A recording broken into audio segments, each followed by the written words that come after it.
Hey, how are you? Thank you so much for tuning in. I'm Deborah, this is Purusha Intuitive, and we're going to be looking at the collective energy for the week. How exciting. There's so much going on astrologically, so we're going to do some moving forward. The intention on the channel is to do just weekly recaps or what you need to be aware of moving into the new week. So I'll start off with just an energy cleansing, help us set the intention, set the tone, removing any blocks, any obstacles that we might be coming into that feel a little bit overwhelming, or we're not really seeing direction moving forward. We're gaining more in our empowerment during this Aries season. I love it. So we kind of have to keep the faith right now, trust in the process. Not everything is going to be in its nice, perfect package, unfortunately. But that's the nature of life, right? That's the dynamism. So with that, we'll get going in a minute. I do have the windows open today. It's such a beautiful spring day. I apologize for any background noise, but I couldn't help myself this morning. I love being outside. It's so rejuvenating for the soul, especially this time of year. If you're in the northern hemisphere where it's, we start letting go of the winter months and the sun is out, longer days, warmer weather. It's pretty fabulous. All right, let's get going. I bless you with pure love and light, pure source energy, pure loving grace. Release any blocks, obstacles that are keeping us from the highest and best. Fear, doubt, insecurity, lack of value, anger, frustration. Help release those things for us. Help make me a clear and open channel for the collective. Thank you, Father God, Spirit Guides, Guardian Angels, Mama, Love. Amen. All right, let's get going. So, like I said, there's a lot going on astrologically. We're in Mercury retrograde. It's not one of the worst ones. There's actually a lot of support and a lot of positive influences if we're willing to be open. Because the bottom line is changes are happening. So I should backtrack a little bit. This reading is for April 7th through the 13th. Yes, time is fluid, so if you find this at a later date and the messages resonate, definitely pick up what's yours. Just use your discernment in the process, right? But if you're watching this in real time, it will be for the 7th through the 13th of April. Okay, so Neptune. Neptune is a strong player right now, and she is harmoniously aspected to Venus for the next couple days, which really is beautiful. That's that support I was talking about earlier. It gives us the opportunity to really dial into our intuition, see what feels comfortable, nurturing, supportive for us, but at the same time using that intuitive sense to really make choices that are more heart-honoring, so to speak, things that actually help us thrive and kind of push out the noise, push out the chaos.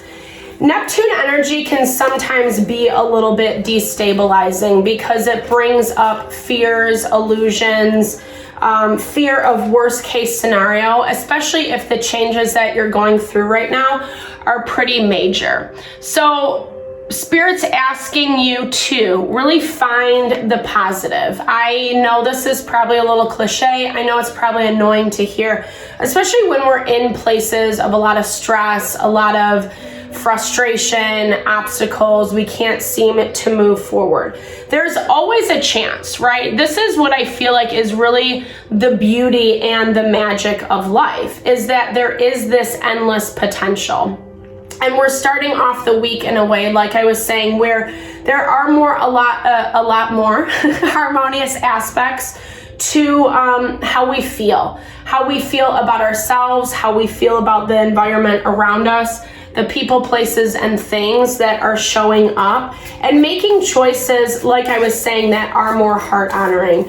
Even if someone's coming at you, even if someone is attacking you, or you feel like they're trying to trigger you or get you to react in a certain way, there's enough balance and peace within you starting off the week that makes you feel like, you know what, I got this. I know how to ground. I know how to stabilize.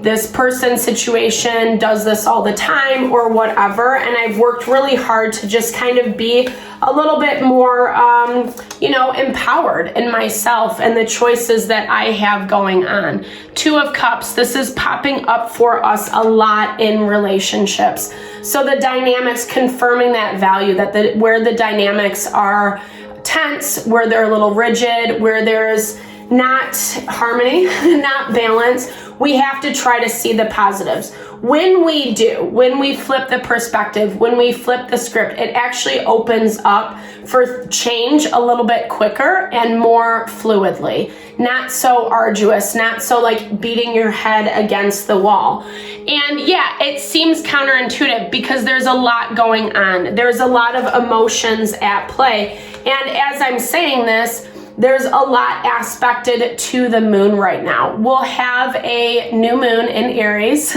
solar eclipse tomorrow, the 8th. It's pretty powerful. It's pretty fabulous. I'll upload a video on that later tonight.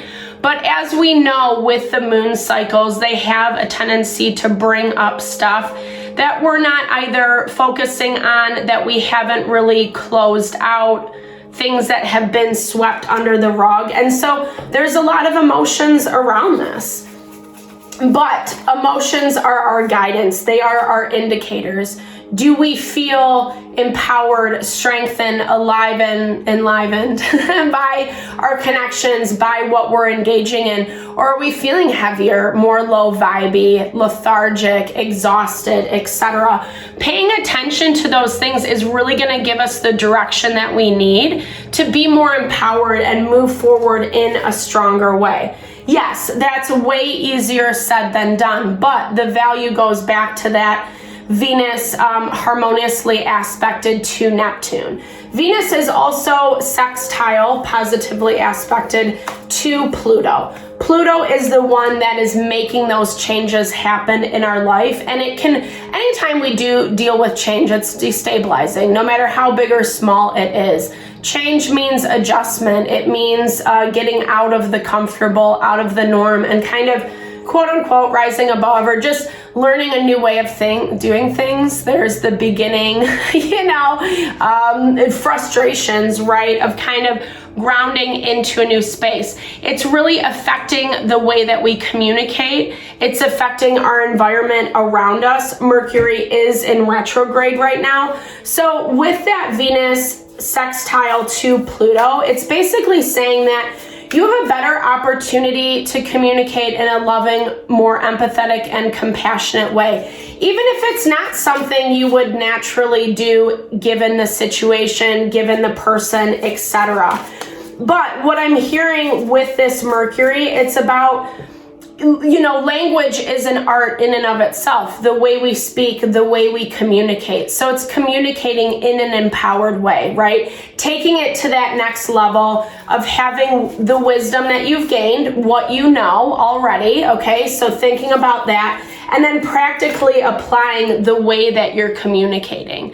This is actually going to bring about your victory in a lot more fluid way, like we were talking about before. It's your own success. If we communicate out of ego, what I've noticed is, sometimes people vibe with it, but a lot of times they don't, or they're not thinking about the same thing or seeing it in the same way. So we have to be really conscious about how we are approaching things. And this means, yes, having your boundaries, knowing what you want to communicate, but at the same time, doing it in a way that honors not only you and your life, but also what you're dealing with, right? Making it happy, and again, not in this rose-colored glasses type way. I'm not telling you to stick your head in the mud. That's not a good idea. I can say firsthand experience, not a good idea at all. Yes, I love this. Magician, confirmation. This is also Mercury energy. It's about using the power that you have, right? Using the power that you have to rise above. And you know, in the beginning of the week, there still is this undertone of rebellion, but rebellion in a way that makes sense with what your end goals are. You know, and kind of rebelling against the norm, rebelling against those places that people are trying to like bring you back into negative energy, especially with Uranus trying to Black Moon Lilith. It's being able to see those nitpicky things, or the way that someone's trying to pick at you, saying one thing to your face, saying another thing behind your back, etc. And you really being able to say, you know what, no, I'm not going to deal with this. I don't have to engage. I can respond, but I don't have to engage. So like I said, in the beginning of the week, there's a lot of like positive things going on for us, which is always a plus. We need it. We need it, especially because solar eclipses are about embracing change. They're situations, things that happen in our life to really change our outside environment, changes happening. And we're all experiencing this collectively to some capacity, right? But it's a little more powerful. And if you want to know, drop me an email. I have a lot of, stories around this. So with that being said, it's embracing ourselves for the changes, not being afraid of them, because even if the solar eclipse brings something completely out of left field, completely what we're not expecting, there still is that way to overcome. And that really brings us into the second part of the week, more midweek, where Mars is in conjunction with Saturn. This is a little bit more of an energy that's difficult to deal with. You need to learn how to tame that inner beast, is essentially what that message is for Mars and Saturn to be on top of each other. Mars is fire energy. Saturn is Earth, ruled by Capricorn. It's the hard work, the diligence that we put into things. But it's also saying you have the power to overcome. Again, even if it feels a little bit defeating, even when you don't like the things that are happening, the changes that are happening, Moon square to Pluto midweek, it's basically talking about, yeah, it might not be fun, but we have to keep the end goal in perspective, right? What's on the horizon? Sixth house. I love this energy for this message because it's saying to remain grounded and balanced. The sixth house is how we take care of ourselves, our emotional, mental well-being, like actually all facets. I look at it as like the holistic healing house, right? Yes, it is about our work and our routine, but how we show up in that daily routine. If we're split energies, we have a bajillion things going on all the time, it makes it really hard to take care of our body, right? Our body, our mind, our soul. And that's so important, especially in this modern day world where life is just very busy. There's a lot of noise. There's a lot of chaos. Not good, bad, right, or wrong. It's modern age, right? But at the same time, like, we see things a lot more clearly. We understand things more clearly when we're better able to be silent, find that inner silence. It's not just about like, don't say anything or don't have any noise around you. It's more about your inner silence, your inner peace, your inner calm, because there are new beginnings on the horizon.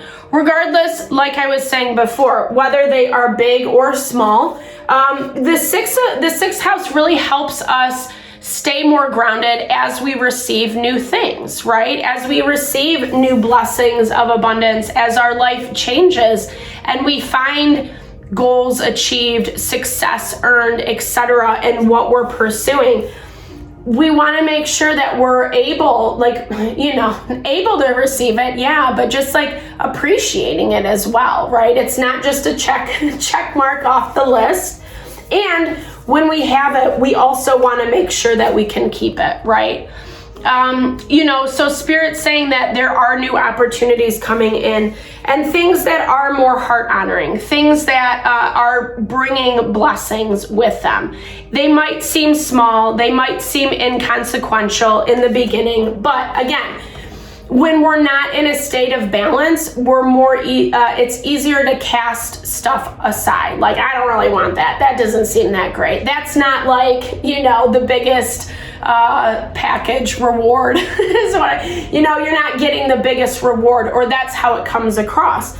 But there's still value in it. And when we are balanced within ourselves, we're able to see the bigger picture. We're able to see places that this might be incredibly heart honoring, that it actually gives us exactly what we're looking for. And the Hermit energy is that 6th house. It's that 6th house of, again, keep listening to your own light, and from that place of inner silence, inner wisdom. So there's middle of the week, it doesn't feel too tumultuous. Yeah, there's annoying things that rub us the wrong way. We don't like the path that we have to take, so to speak. So be really mindful of that. It goes back to the original message, or one of them, of just really kind of staying open to the process, to keep the end goal in mind and not necessarily get thrown off by the little BS that comes in, right? We can't control everything. We can't control people, places, and things. The world, because the astrology has been a little wonky, there's a lot more going on than what we've seen in the past couple months. People are starting to get wound up a little crazy. So be really conscious of that, because at the end of the week, we're going to be feeling that pressure a lot more. Where we were walking into the beginning of the week, the moon harmoniously aspected, feeling good. At the end of the week, it's all this stress, all this tension kind of popping off. So again, we have this trine energy, remaining supportive and inspired. So I'm hearing, especially with the harder things in life, this is not letting that stuff destabilize you. In the beginning of the week, you feel good, you feel strong. Towards the end of the week, not so confident, I should say. And this is where we have built people, places, and things that can support us, tools that we can call upon, that we can use, that will better help us get over some of these challenges. The moon is square to Mars, to Saturn, to Neptune, and to Black Moon Lilith. So it's a lot of emotional energy. It's a lot of I don't want this to be happening. I don't want to deal with this. This person, this situation is doing X, Y, and Z. Well, screw them. I've done X, Y, and Z to try to make it easier, etc. And they're just not paying attention. They're not listening. They're not wanting to work together, right? There's not reciprocity, there's not harmony, regardless of what it is, whether someone's fighting you or someone's just putting a bunch of responsibility on you, or someone's trying to provoke you. This can manifest in a lot of different ways. The value is we have a lot that's positively aspected or will help and support us towards our healing when we're able to rise above. Yeah, temperance, I love that.